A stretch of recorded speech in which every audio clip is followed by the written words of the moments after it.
এই কথা তার স্মরণ রহিত নাই।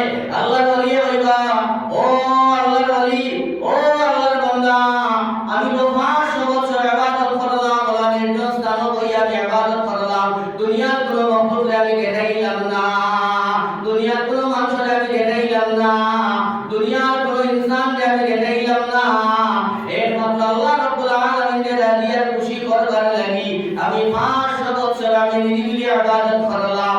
আমি এই 500 বছরের ইবাদতের বদৌলতে আমি এই দেশ চলাইতাম চাই।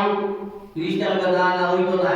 এই 500 বছরের ইবাদত তো আপনি এক গ্লাস পানির বদলা দিলেইছো।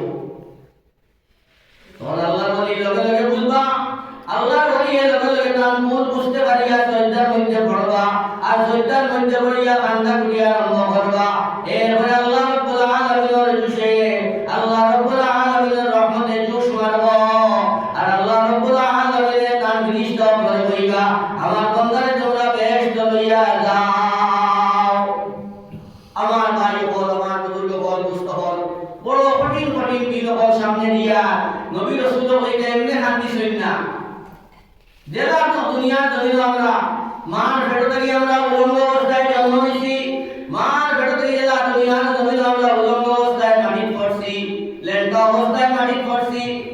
মারা যাওয়ার বাদেও আপনার আমার, মারা যাওয়ার বাদেও আপনার আমার ওলি ওয়ারিস ভাই বিরাদর হলে আপনার আমার উলঙ্গ অবস্থায় নিয়ে কবর দিয়ে রাখবার কথা, কিন্তু শরীয়তে ইসলামের বিধান অনুযায়ী আপনি আমি মুসলমান, আপনি আমি মানুষ, আপনি আমি ইনসান, এই জন্য শরীয়তের নির্দেশ অনুযায়ী আপনার আমারে কাফন দাফন করিয়া সুন্দর কাপড় কিনতে নিয়ে আপনার আমারে কবরস্থ করা হয়, আপনার আমারে কবরস্থ করা হয়।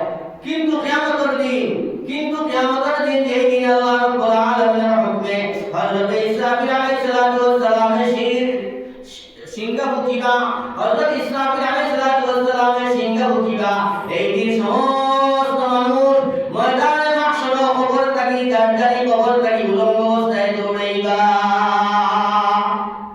সব মানুষ যারা মার পেট থেকে দুনিয়ার জমিন উলঙ্গ অবস্থায় জন্ম নিছিলা, লেন্টা জন্ম নিছিলা, ওরা কাল কিয়ামতের দিন, কিয়ামতের যখন ফয়সালা হয়ে দিব, সিংহা উঠা হয়ে দিব, সেই দিন প্রত্যেক মানুষ জানজানি